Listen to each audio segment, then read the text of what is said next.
자, 이제 본격적으로 이제 마이 스토리를 만들어가는 과정을 여러분들과 함께 진행해 나가 보겠습니다. 자, 먼저 이 시작은 본질적인 질문, Who am I? 나는 누구인가? 라는 이 질문으로부터 시작을 해야 될 줄로 생각합니다. 내가 누구인가? 라는 이 질문은 우리 뭐 철학에서나 또 이렇게 심리학이라든지 또 성경에서도 가장 근본적인 기초적인 질문이라고 이야기를 합니다. 나는 누구인가? 이것은 자신에 대한 성찰일 뿐만 아니라 우리가 다른 그 학문에 나아가기 위한 출발점으로 그 참된 자아를 찾아가는 여정의 아주 기초적인 시작이라고 이야기를 합니다. 인문학을 공부하신 분들에 있어서는 본질적으로 빠질 수 없는 질문이라고 보면 좋겠죠. 그러니까 나는 누구인가? 그래서 나의 이야기를 쓸 때 먼저 내가 누구인가를 알아야 되겠죠. 그죠? 그래서 먼저 여러분들이 내 자신에 대한 질문들을 통해 가지고 내가 나를 얼마만큼 알고 있는가 그것을 가지고 이제 나의 이야기의 재료를 가지고 여러분들이 이야기를 만들어가는 것이 시작이라고 보면 좋을 것입니다.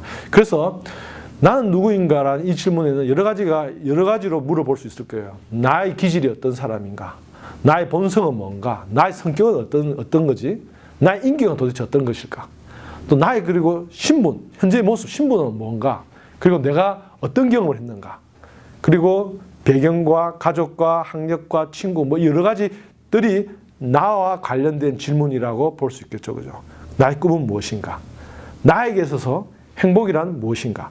이런 질문에 여러분들이 답을 할 수 있다면은 그 답을 가지고도 여러분들 자신의 이야기를 만들어 갈 수가 있는 거예요.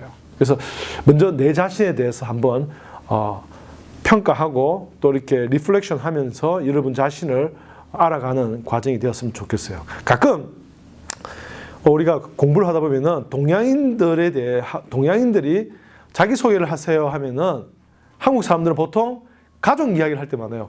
우리 아버지가 누구고 엄마가 누구고 어떤 분의 아들이고 이런 식으로 자기 이야기를 안 하고 내 배경을 이야기를 하는 경우들이 많아요. 그 반면에 또 이게 서구 사람들은 어떤 질문 케이스라든지 자기소개를 하기 위해서 브레이크 타임으로 무슨 그 과자를 좋아하죠. 뭐 아이스크림을 좋아한다. 뭐 개인의 사소한 자기와 직접 관계되는 이야기를 시작으로 자기 이야기를 하는 거예요. 그리고 난 다음에 이제 배경이 될 수는 가족들과 또 무슨 학력이라든지 뭐 이런 것들이 주위에 따라오게 되는 거죠. 보통 자기 자신은 먼저 자기 자신에서부터 시작하는 것이 어떻게 보면은 맞다고 생각해요. 그리고 난 다음에 배경에 대한지 미래에 대한 것을 나아보면 좋을 것이라고 생각합니다. 우리가 이런 내 자신에 대해서 나갈 때 우리가 생각해 볼 수 있는 것이 우리가 알고 있는, 우리가 인식하고 있는 내 자신이라는 것이 어떻게 보면 아주 표면적이고 피상적인 거예요. 그러니까 무리에 지금 여러분들이 보고 계시는 이 화면처럼 그 아이스버그, 이렇게 빙산의 일각이 여러분들 자신일 수 있어요. 심리학자들이 이 화면을 가지고 우리의 마음을 표현하는 자료로 사용을 합니다. 어떤 것이냐면 우리가 지금 생각하고 느끼고 있는 것이 컨시어스, 그러니까 깨어있는 지각하는 이 인지 능력이 사실은 물밑에 있는 subconscious, 그러니까 잠재적인 우리가 인식보다 일부밖에 되지 않는다는 거예요. 때때로 우리가 어떤 중요한 결정을 할 때 사실은 내가 가지고 있는 기본적으로 깨어있는 때 생각보다는 우리의 무의식에 의해서 결정들이 더 많은 영향을 끼칠 때가 많다고 이야기를 하고 있습니다. 그 말은 뭡니까? 내가 앞으로 미래의 어떤 것을 결정하고 진로를 결정할 때 내 겉으로 나와 있는 내가 아니라 보이지 아니한 내 자신이 사실은 더 중요한 요소가 된다는 거죠. 그래서 내가 누구인가라는 이 질문에는 겉으로 드러나는 나의 모습만이 아니라 내가 느끼지 못하고 내가 깨닫지 못하는 이 무의식의 세계에도 사실은 여러분 자신이라는 것을 인정하고, 그리고 4년 동안 공부하면서 심리학 과목을 통해서, 그리고 상담 과목을 통해서 여러분들이 성격이라든지 기질이라든지 이런 것을 한번 평가해 본 적이 있을 것입니다. 이런 것들을 통해서 겉으로 드러나지 아니한 나의 기질과 성격도 여러분들의 하나의 모습으로 알아야 될 한 자료라고 생각하고 이 시간 과거 했겠지만은 4년 전에 했던 여러분들의 무의식 세계하고 지금 여러분들의 무의식 세계는 아주 많이 또 달라져 있어요. 왜냐하면 이미 4년간 여러 많은 체험들을 하고 그 많은 체험 속에서 이미 여러분들의 subconscious가 또 형성되었기 때문에 지금 이 시간에 여러분들이 한번 테스트를 해보면 좋겠습니다. 지금 잠깐 보여주는 이 QR 마크를 스마트폰과 찍으면은 적성검사 테스트가 나와요. MBTI 잘 아실 겁니다. 그 MBTI를 이렇게 클릭해가지고 여러분들이 가지고 있는 기질 테스트를 체크를 하면 좋겠습니다. MBTI가 뭔가? 이 MBTI는 Myers-Briggs Type of Indicator의 약자를 머리 글자를 따서 붙인 거예요. 이 MBTI는 아까 조금 전에 말했던 융이라는 심리학자가 가지고 있는 성격 유형 이론에서부터 출발해가지고 그의 브리그와 심리학자 브리그와 그의 딸 이사벨 브리그 메이어라는 이 사람들이 3대를 거쳐가면서 심리학 쉽게 말하면 잠재의식, 무의식의 세계와 우리가 드러나는 외적인 어떤 행동 심리학을 연구해서 만든 하나의 그 인벤토리예요. 그러니까 검사하는 내용이에요. 이것을 통해서 여러분들이 가지고 있는 내향적인 성격, 외향적인 성격, 감각적인 성격, 직관에 대해서 어떤 부분이 내가 겉으로 많이 드러나는 것을 살펴보는 그런 하나의 테스트예요. 만약에 아마 한 번 정도는 해보셨으리라고 생각합니다. 왜 융의 이론이 이 기반을 이루고 있냐라고 물으신다면은 융의 심리학을 보면은 융이 어느 심리학자입니까? 정신분석학자죠, 그죠? 프로이드의 정신분석학은 너무 성적 이론에 치우쳐져 있어요. 성적 발달에 의해서 사람이 변해 간다는 것. 그런데 이 프로이드에서 배웠지만 융이라는 이 사람은 우리의 정신세계를 지배하는 것이 이 성적인 어떤 에너지와 욕구만은 아니라는 것을 이렇게 질문을 갖게 되는 거예요. 그 질문을 통해서 살펴보니까 사람이 겉으로 드러나는 모습하고 우리가 숨겨져 있는 모습이 두 양면성을 가지고 있다는 거예요. 그래서 칼 융이라는 이런 말을 했는데 no tree can grow to heaven unless its root reaches down to the hell. 무슨 말이냐면 뿌리가 지옥까지 다다르지 아니하면은 나무는 하늘까지 자라날 수 없다라는 거예요. 이 무슨 말이냐면 뿌리가 깊은 나무가 높이 솟아오른다는 거예요. 근데 왜 하늘과 헤븐하고 헬을 비유를 했냐면 흉의 심리학에서 페르소나라는 개념을 보신 적 있으면 흉이 발견한 것 중에 하나가 동양 심리학에 똑같이 있는데 사람의 양면성을 이야기를 하는 거야. 적극적인 사람에게는 내성적인 면이 있고 아주 어떤 논리적인 사람에게는 아주 충동적인 기질도 같이 공존한다는 거예요. 이 양면이 보이지 않는 물 밑에 사실은 우리는 존재를 하는 거예요. 뿌리가. 그러니까 그 뿌리가 그렇게 있고 또 겉으로 드러나는 것이 두 가지가 공존한다는 거예요. 그래서 우리 MBTI 이론이 그런 하나의 기반을 이루고 있죠. MBTI는 우리가 extrovert죠. 그러니까 외향적인 성격의 유형을 E 유형이라 하는데 그 반대되는 유형이 I 유형이에요. 그죠? 그러니까 MBTI I 형식이 있어가지고 내향적 또 S 감각적 센시티브 감각에 좀 민감한 사람이 있는 반면에 N 직관적인데 능상 그러니까 이런 서로 상반된 성격 유형을 가지고 조합을 만들어서 많은 이런 4416 16가지 유형의 사람의 형태를 만들게 되죠. 뭐 ISTJ형, ISFJ형, 뭐 그러죠. 뭐 ENFP형 뭐 이런 형태가 있는데 왜 이런 형을 알면 좋냐면은 이런 형태 겉으로 드러나는 거죠. 겉으로 드러나는 이런 성격 유형이 적합한 조합의 유형이 있어요, 그죠? 그러니까 쉽게 말하면은 여러분들이 조금 전에 말했지만은. 가끔씩 연예인들이 공황장애를 가졌다는 그런 이야기를 들으면 공황장애 뭐냐면은 대중 앞에서 이게 갑자기 노래진다는 거야. 무엇을 말을 해야 되지? 그런 어떤 대중 공포증을 말하는 거야. 근데 연예인들이 그런 공포증을 가지고 연예인을 할 수 있겠어요? 그죠? 무대에 설 수 있겠습니까? 없잖아요. 그죠? 그런데도 불구하고 아주 잘 나가고 아주 유명한 연예인들은 이런 공황장애를 가질 경우들이 많아요. 왜? 아까 유형의 이름처럼 자기가 겉으로 드러나는 적극적이고 보여주면서 어떤 자기의 성격과 전혀 다른 모습들을 막 외향적으로 보여주는 그런 것이 있는 반면에 그 뒷모습에는 그림자에는 그와 정반대되는 모습들이 존재를 하기 때문이죠. 그죠? 그래서 이런 유형을 가지고 내가 어떤 직업군에 적합한가 한번 생각해보고, 정말 내가 그동안 이런 성격 때문에 내가 이런 것을 좋아했구나 라고도 볼 수 있는 거예요. 하나님이 콜링이 뭐지? 소명이 뭐지? 우리는 늘 질문합니다. 그죠? 하나님이 소명을 뭐지라고 질문할 때 가끔씩 이런 이야기를 들어본 적이 있어요. 청년들을 지도할 때 청년들이 막 선교사님이 왔어요. 아프리카에서. 그래서 아프리카 선교를 막 하고 여러분들이 선교에 헌신해야 됩니다. 지금은 또 많은 아프리카에 굶주린 어린 아이들이 여러분들을 손길을 기다리고 있습니다. 가슴이 막 뛰어요. 그래서 아프리카에 가겠습니다 하는데 한편으로는 정말 하나님이 나를 아프리카 보내면 어떻게 되지? 거기는 무수도 없고 드라이도 없고 이것도 못하고 저것도 못하는데 부르시면 어떻게 될까? 십자가는 져야 되는데 뭐 이런 갈등을 하는 형제자매들이 가끔 있어요. 그죠? 하나님의 콜링하고 내가 그것을 감당하지 못할 것 같다는, 할 수 없다는, 싫어하는 것. 이것이 만약에 상반되게 존재한다면 분명하게 말할 수 있습니다. 그것은 하나님의 소명이 아니에요. 여러분들 향해. 제가 아는 왜 그러냐? 성경은 이렇게 이야기를 해요. 너희 안에 계신 이는 하나님이시니 너희로 손을 두고 행하게 하시느니라. 우리가 뭔 것을 하고자 할 때는 우리 마음속에 하고자 하는, 하고 싶은 욕망을, 하고 싶은 동기를 하나님이 불어넣으셔서 하게 한다는 거예요. 누가 십자가에 못 박혀 죽겠습니까? 싫어요. 그죠? 그럼에도 불구하고 기도하고 하나님 앞에서 무릎 꿇을 때 하나님이 우리 자신을 변화시켜 주든지 아니면 내가 이미 변화되어 있든지 그래서 억지로 가는 것이 아니라 찬송을 부르고 십자가로 즐겁게 가는 거야. 예수님이 그러시지 않았습니까? 육신으로서는 십자가를 지실 수가 없었어요. 그래서 기도를 하셨어요.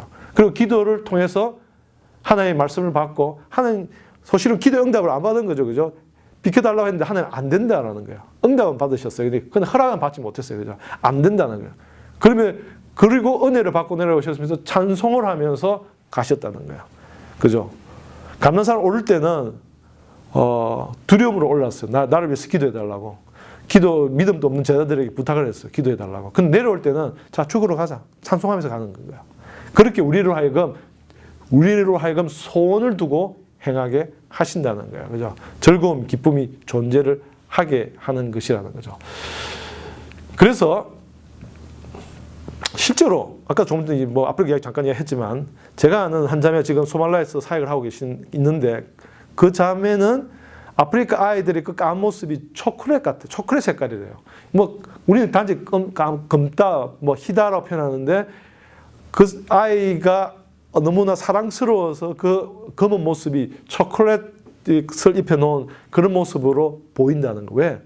남들은 그때 전쟁이라고 가지 말라는데 그는 그게 가지 못해서 안달이라는 거예요. 그죠? 그러니까 우리로 소원을 두게 행하게 하지. 왜 그럴까요? 우리 안에 그런 본성과 기질을 이미 하나님이 넣었기 때문이죠. 그래서 기질을 알고 내 자신을 아는 것이 어떻게 보면은 하나님의 뜻을 아는 하나의 출발점일 수도 있다는 것을 한번 생각해 보시면 좋겠어요. 그러니까 하나님이 이미 여러분들로 하여금 어떤 일을 하도록 작정하셔서 여러분들에게 이런 특별한 기질을 이미 날 때부터 심겨 놓은 거예요. 그죠? 그렇게 보시면은 어떻게 보면 나의 기질을 아는 것이 하나님의 뜻을 아는데 한 걸음 가깝게 가는 하나의 수단으로 봐도 크게 틀린 바 되지 않다고 생각이 듭니다. 그래서 여러분들이 여러 가지 MBTI라든지 디스크라든지 이런 유형 테스트를 통해서 여러분들의 겉으로 드러나지 아니한 평가되지 못했던 물 밑에 있는 무의식 세계, 잠재의식, 가능성의 세계를 한번 확인하는 것도 좋은 시작점이라고 생각합니다. MBTI가 있고 그리고 MBTI는 여러 가지 좀 질문들이 많고 심리학적인 용어를 통해 가지고 복잡하게 진행돼요. 그런데 여기서 좀 더 간단하게 디스크라는 행동 유형 평가가 있어요. 이 디스크를 가지고 평가를 드렸을 때 D는 dominate 주도적형, I는 influence 사고형, S는 steadiness 안정형, conscious 분석형. 크게 보면은 주도형, 사고형, 안정형, 분석형. 여러분들 여기 이 가운데 어디에 속합니까? 나는 D형이다. 그러니까 MBTI가 4, 4, 16, 16가지 유형이 있다면 디스크는 4가지 유형의 사람의 성격을 크게 나눠요. 적극적인 주도, 드라이브하는 그런 도미넌트한 형이 있고 사고형, 생각하는 형식. 이게 뭔가 이렇게 도전하는 것보다는 안정적인 것을 추구하는 사람. 그래, 안정적인 사람이 성격이지 그 사람이 용기가 없어서 그렇다. 뭐 이런 것은 아니라는 거죠. 예수님의 제자들 가운데 베드로와 같은 사람 어디에 속할 거라고 생각합니까? 주도형이죠, 그죠? 막 튀어나가요, 그죠? 그 반면에 요한 같은 제자는 어디에 속할 것 같습니까? 예, 안정이죠, 스테디네스, 그죠? 그 실제로 예수님의 부르심의 그때도 좀 그런 모습이 보였어요. 베드로는 물고기를 이렇게 잡을 때 예수님이 불렀어요. 뭐라고 했습니까? 내가 너를 사람 낚는 업으로 만들 것이라면서 고기 잡을 때 불렀어요. 그죠? 그래서 실제로 많은 사람들에게 복음을 전가하는 사도로서, 전도자로서 콜링이 되었고 그렇게 사용받았어요. 그 반면에 요한을 부를 때는 요한이 무엇을 했는지 압니까? 요한이 그물을 이렇게 고치고 있었다 합니다. 마무리 작업하는 꼼꼼하게 구멍난 것을 메꾸는 작업들을 했어요. 예수님한테 이렇게 늘 붙어 다니는 그런 사람이었어요. 또 어떻게 보면 내성적이고 안정형을 추구한 사람. 또 그 나름대로 요한의 사역을 했다는 거 알고 있습니까? 모든 성경의 마무리는 요한이 했어요. 신기하지 않습니까? 복음서의 제일 마지막 어디입니까? 요한복음이죠, 그죠? 서신서의 제일 마지막은 요한서신서예요. 선지서의 제일 마지막 어디입니까? 요한계시록이에요, 그죠? 모든 성경을 마침표를 찢는 이렇게 거물을 이렇게 이어가지고 구멍난 것을 메꾸는 것처럼 요한은 그렇게 사용하는 거예요. 그래서 D형이 좋다, I형이 좋다, S형이 좋다 이런 것이 아니라 여러분들의 성격과 기질이 사실 하나님이 사용하시기로 이미 작정된 도구일 수 있다라는 거야. 그래서 내가 어떤 유형인가라는 것을 알면은 그렇게 하는 게 좋아요. 그래서 가끔들 우리는 이런 환상적인 이야기가 있어요. 거북이와 토끼의 달리기. 거북이와 토끼가 달리기 누가 이깁니까? 동화 속에서는 거북이가 이겨요, 그죠? 왜? 그 토끼가 잠을 자니까. 근데 토끼가 잠을 안 자고 달리면 어떻게 됩니까? 거북이가 이길 수가 없어요, 그죠? 다리 자체가 털려요, 그죠? 근데 물 속에서 어떻게 됐습니까? 당연히 거북이가 낫죠. 그러니까 내가 바다에 사는 동물인데 산에 사는 동물하고 산토끼하고 산에서 경주를 하면 되겠습니까? 그죠? 우리는 가끔씩 그렇게 해요. 그러니까 나에게 주어진 좋은 것은 바라보지 못하고 남이 가지고 있는 형편과 좋은 것을 하려고 하면서 극복하려고 하고 투자를 그런 투자보다는 오히려 하나님 이미 나에게 준 능력과 기질을 가지고 하나님께 쓰임 받는 사람이 되라는 거죠. 그래서 그러니까 어쩌다가 이길 수 있는 가끔은 이렇게 게으른 토끼를 만나가지고 이길 수 있는 그런 특별한 경우 말고는 거북이는 바다에서 자기 사역을 할 때 바닷가에서 수륙 양육을 할 때 가장 능력 있는 어떤 도구가 될 수 있죠. 하나님이 도구가 될 수 있죠. 우리도 인간도 마찬가지라고 생각합니다. 하나님의 종도 내가 I형이냐 D형이냐 자기 자신을 아는 것을 통해서 하나님이 어떨 때 귀하게 쓰일 하나님의 그릇인가 자기 자신을 명확하게 보는 게 좋아요. 가끔씩 우리는 그런 이야기 하죠. 그릇이 대기만성이다. 그래가지고 자기 자신의 꿈이 안정하고 소망이 안정할 때 늘 하는 말이 대기만성이라는 핑계를 대요. 큰 그릇은 나중에 만들어진다는. 근데 이 대기만성의 옆에는 큰 그릇이 좋다는 개념이 그 안에 담겨져 있는데 사실은 그때에 유익한 그릇이 좋은 그릇이죠. 그죠? 지금 하나님이 때에 쉽게 말하면 메인 푸드가 올 때는 큰 접시가 필요하고 디저트를 먹을 때는 커피잔이 더 귀하게 사용해요. 근데 디저트 먹을 때 커다란 그릇이 무슨 소용이 있겠습니까? 그죠? 그러니까 작은 그릇이라도 내가 작은 그릇인가 큰 그릇이 중요한 것이 아니라 하나님의 시간에 하나님의 때에 내가 가지고 있는 것이 가장 유익하게 사용할 그릇일 때, 때를 알고 자기 자신을 드릴 사람이 귀한 것이죠. 그죠?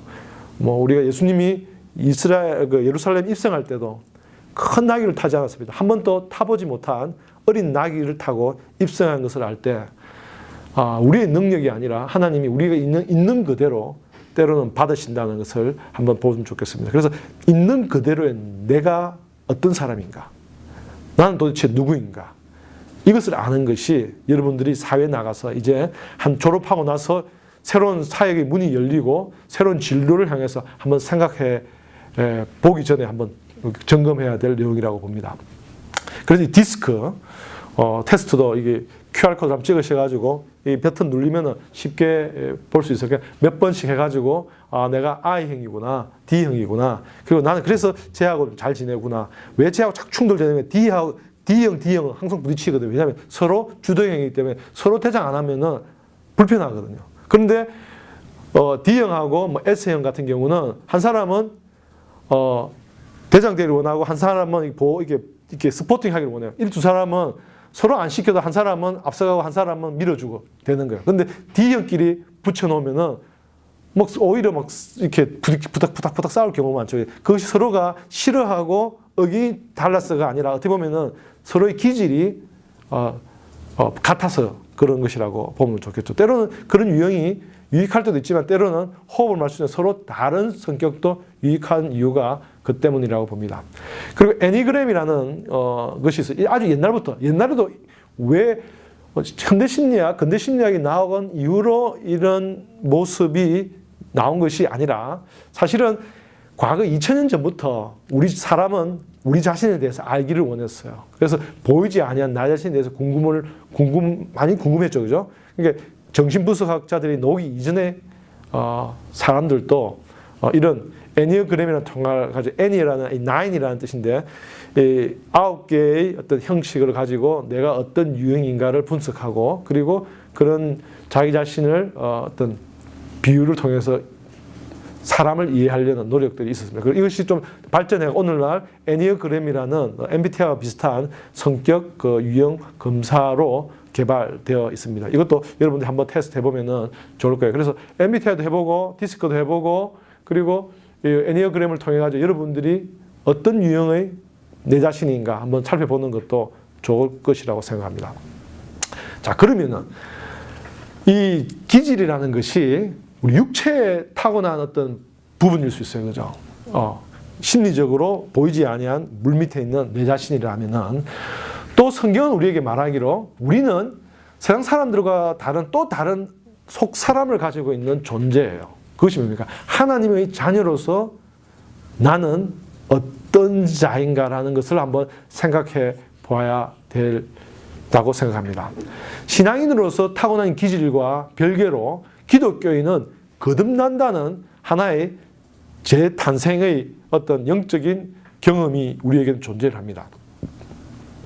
똑같은 D형이지만 우리는 동화 속에서 미운 오리 새끼처럼 내가 그들과 어울려 산다고 해서 그들과 똑같은 존재가 사실은 아니라는 거예요. 오리하고 섞여서 산다고 해서 우리가 오리라는 존재가 아니라는 겁니다. 때가 되면은 백조로 변신해야 되고 이게 도전해야 되는데 오리가 수영하고 오리가 막 땅바닥 걸 주워 먹는다 해가지고 백조가 커서까지도 그 오리들처럼 살아가야 되는 것은 아니라는 거죠. 그죠? 그래서 이 미운 오리 새끼가 나중에 하늘 나는 백조를 보고 내가 저들과는 어떤 다른 내가 있구나 라는 것을 깨달아서 날개짓을 하면서 창공을 차오른 것처럼 사실 이 그리스도인은 같은 세상 속에서 살고 있지만 또 저들과 다른 우리 안에 새로운 생명, 영생, 새로운 생명이 존재를 한다는 거예요. 이 생명에 대해서도 여러분들은 사실은 알고 가야 된다요. Who am I? Am I what I do? An artist? An accountant? A teacher? A mother? Or am I what I've achieved? An honor student? An MVP? A winner? Am I the things I've done right? Or am I defined by the things I've done wrong? Am I a saint? A sinner? What about what others think of me? Am I all of these things? None of these things? Who am I? How I identify myself determines how I approach life. If I am what I do, I'll always need to do more and achieve more to find my value. If I am what others say, I'll always try to please people instead of my Heavenly Father. But if I listen to who God says I am and embrace His identity in me, I'll find the freedom to live out all He has planned for me. God calls me His child. He says I am wise and restored, that I'm a brand new creation in Christ. I am chosen and holy and blameless before God. He calls me His masterpiece. I am loved by God. He says I am made complete through the grace and mercy of Jesus, my Savior. And when I see myself the way God sees me, I walk with confidence because I trust the one who answers the question, who am I? MBTI나 디스크는 사실은 육신으로서 타고난 여러분들이 기질과 생명일 수 있어요. 그러나 그 안에는 그것은 하나님의 자녀로서 여러분들을 다 설명할 수는 없다는 겁니다. 그래서 하나님의 자녀로서 여러분들은 어떤 존재인가? 어떻게 알 수 있겠습니까? 성경이 계시하는 하나님의 말씀을 통해서 여러분들 자신을 알게 되겠죠. 그래서 이것은 어떻게 보면 하나님의 자녀로서 여러분들은 미래의 나라고 보시면 될 겁니다. 미래의 나. 새로운 생명이 여러분들이 새로운 시작이 이루어지는 출발점이라고 보면 좋겠습니다. 지금 조금 유튜브 영상을 같이 보고 이어져 나가겠습니다.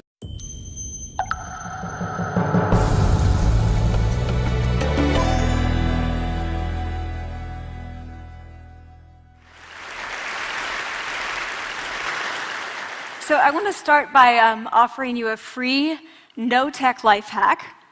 And all it requires of you is this, that you change your posture for 2 minutes. But before I give it away, I want to ask you to right now do a little audit of your body and what you're doing with your body. So how many of you are sort of making yourselves smaller? Maybe you're hunching, crossing your legs, maybe wrapping your ankles. Sometimes we hold on to our arms like this. Sometimes we spread out. I see you. So I want you to pay attention to what you're doing right now. We're going to come back to that in a few minutes. And I'm hoping that if you sort of learn to tweak this a little bit, it could significantly change the way your life unfolds. So we're really fascinated with body language, and we're particularly interested in other people's body language. You know, we're interested in, like, you know, an awkward interaction, or a smile, or a contemptuous glance, or maybe a very awkward wink, or maybe even something like a handshake. Here they are arriving at number 10, and look at this lucky policeman gets to shake hands with the President of the United States. Oh, and here comes the Prime Minister of the... No.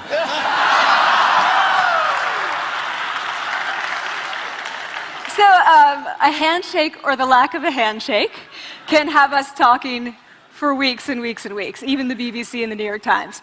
So obviously, when we think about nonverbal behavior or body language, but we call it nonverbals as social scientists, it's language. So we think about communication. When we think about communication, we think about interactions. So what is your body language communicating to me? What's mine communicating to you? And there's a lot of reason to believe that this is a valid way to look at this. So social scientists have spent a lot of time looking at the effects of our body language or other people's body language on judgments. And we make sweeping judgments and inferences from body language.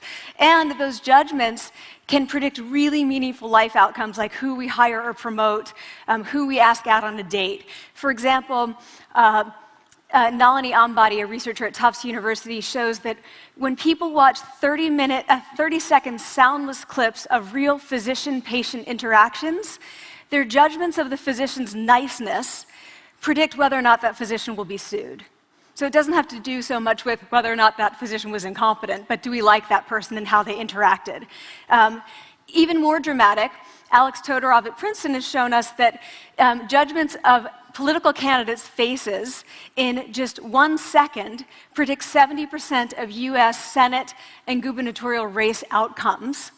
And even, let's go digital, emoticons used well in online negotiations can lead you to claim more value from that negotiation. If you use them poorly, bad idea, right? So when we think of nonverbals, we think of how we judge others, how they judge us, and what the outcomes are. We tend to forget, though, the other audience that's influenced by our nonverbals, and that's ourselves. We are also influenced by our nonverbals, our thoughts and our feelings and our physiology. So what nonverbals am I talking about? I'm a social psychologist, I study prejudice, and I teach at a competitive business school. So it was inevitable that I would become interested in power dynamics. I became especially interested in nonverbal expressions of power and dominance. And what are nonverbal expressions of power and dominance? Well, This is what they are. So in the animal kingdom, they are about expanding. So you make yourself big, you stretch out, you take up space, you're basically opening up. It's about opening up. And this is true across the animal kingdom. It's not just limited to primates, and humans do the same thing. So they do this both when they have power sort of chronically, and also when they're feeling powerful in the moment. And this one is especially interesting because it really shows us how universal and old these expressions of power are. This expression, which is known as pride, Jessica Tracy has studied, she shows that people who are born with sight and people who are congenitally blind do this when they win at a physical competition. So when they cross the finish line and they've won, it doesn't matter if they've never seen anyone do it, they do this. So the arms up in the V, the chin is slightly lifted. What do we do when we feel powerless? We do exactly the opposite. We close up, we wrap ourselves up, we make ourselves small. We don't want to bump into the person next to us. So again, both animals and humans do the same thing. And this is what happens when you put together high and low power. So what we tend to do when it comes to power is that we complement the other's nonverbals. So if someone's being really powerful with us, we tend to make ourselves smaller. We don't mirror them, we do the opposite of them. So I'm watching this behavior in the classroom, and what do I notice? I notice that MBA students really exhibit the full range of power nonverbals. So you have people who are like caricatures of alphas, like really coming into the room, they get right into the middle of the room, before class even starts, like they really want to occupy space. When they sit down, they're sort of spread out, they raise their hands like this. You have other people who are virtually collapsing when they come in. As soon as they come in, you see it. You see it on their faces and their bodies, and they sit in their chair and they make themselves tiny, and they go like this when they raise their hand. I noticed a couple things about this. One, you're not going to be surprised, it seems to be related to gender. So, women are much more likely to do this kind of thing than men. Women feel chronically less powerful than men, so this is not surprising. But the other thing I noticed is that it also seemed to be related to the extent to which the students were participating and how well they were participating. And this is really important in the MBA classroom because participation counts for half the grade. So business schools have been struggling with this gender grade gap. You get these equally qualified women and men coming in, and then you get these differences in grades, and it seems to be partly attributable to participation. So I started to wonder, okay, so you have these people coming in like this, and they're participating. Is it possible that we could get people to fake it, and would it lead them to participate more? So my main collaborator, Dana Carney, who's at Berkeley, and I really wanted to know, can you fake it till you make it? Like, can you do this just for a little while and actually experience a behavioral outcome that makes you seem more powerful? So we know that our nonverbals govern how other people think and feel about us. There's a lot of evidence, but our question really was, do our nonverbals govern how we think and feel about ourselves? There's some evidence that they do. So, for example, when we smile when we feel happy, but also when we're forced to smile by holding a pen in our teeth like this, it makes us feel happy. So it goes both ways. When it comes to power, it also goes both ways. So when you feel powerful, you're more likely to do this, but it's also possible that when you pretend to be powerful, you are more likely to actually feel powerful. So the second question really was, so we know that our minds change our bodies. Is it also true that our bodies change our minds? And when I say minds, in the case of the powerful, what am I talking about? So I'm talking about thoughts and feelings and the sort of physiological things that make up our thoughts and feelings. And in my case, that's hormones. I look at hormones. So what do the minds of the powerful versus the powerless look like? So powerful people tend to be, not surprisingly, more assertive and more confident, more optimistic. They actually feel that they're going to win even at games of chance. They also tend to be able to think more abstractly. So there are a lot of differences. They take more risks. There are a lot of differences between powerful and powerless people. Physiologically, there also are differences on two key hormones, testosterone, which is the dominance hormone, and cortisol, which is the stress hormone. So what we find is that high-power alpha males in primate hierarchies have high testosterone and low cortisol. And powerful and effective leaders also have high testosterone and low cortisol. So what does that mean? When you think about power, people tended to think only about testosterone because that was about dominance. But really, power is also about how you react to stress. So do you want the high-power leader that's dominant, high on testosterone, but really stress reactive? Probably not, right? You want the person who's powerful and assertive and dominant, but not very stress reactive, the person who's laid back. So we know that in primate hierarchies, if an alpha needs to take over, if an individual needs to take over an alpha role sort of suddenly, within a few days, that individual's testosterone has gone up significantly and his cortisol has dropped significantly.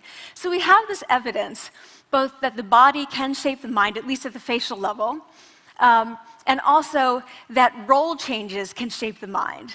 So what happens, okay, you take a role change, what happens if you do that at a really minimal level, like this tiny manipulation, this tiny intervention? For 2 minutes you say, I want you to stand like this, and it's going to make you feel more powerful. So this is what we did. We decided to bring people into the lab and run a little experiment. And these people adopted for 2 minutes either high power poses or low power poses. And I'm just going to show you 5 of the poses, although they took on only 2. So here's one, couple more. This one has been dubbed the Wonder Woman by the media. Here are a couple more. So you can be standing or you can be sitting. And here are the low power poses. So you're folding up, you're making yourself small. This one is very low power. When you're touching your neck, you're really kind of protecting yourself. So this is what happens. They come in, they spit into a vial. We, for 2 minutes, say, you need to do this or this. They don't look at pictures of the poses. We don't want to prime them with the concept of power. We want them to be feeling power, right? So 2 minutes they do this. We then ask them, how powerful do you feel on a series of items? And then we give them an opportunity to gamble. And then we take another saliva sample. That's it. That's the whole experiment. So this is what we find. Risk tolerance, which is the gambling. What we find is that when you're in the high power pose condition, 86% of you will gamble. When you're in the low power pose condition, only 60%. And that's a pretty whopping significant difference. Here's what we find on testosterone. From their baseline when they come in, high power people experience about a 20% increase, and low power people experience about a 10% decrease. So again, 2 minutes and you get these changes. Here's what you get on cortisol.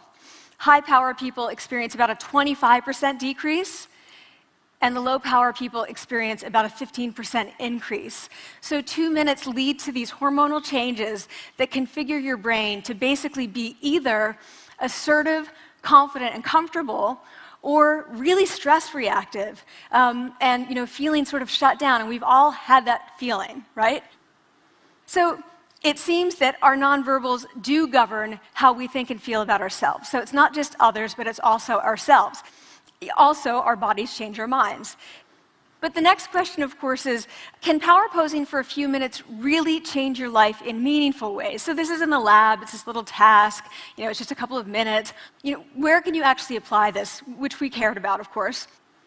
And so we think it's really what matters, where you want to use this is evaluative situations, like social threat situations. Where are you being evaluated? Either by your friends, like for teenagers, it's at the lunchroom table. It could be, for some people, it's speaking at a school board meeting. It might be giving a pitch, or giving a talk like this, or doing a job interview.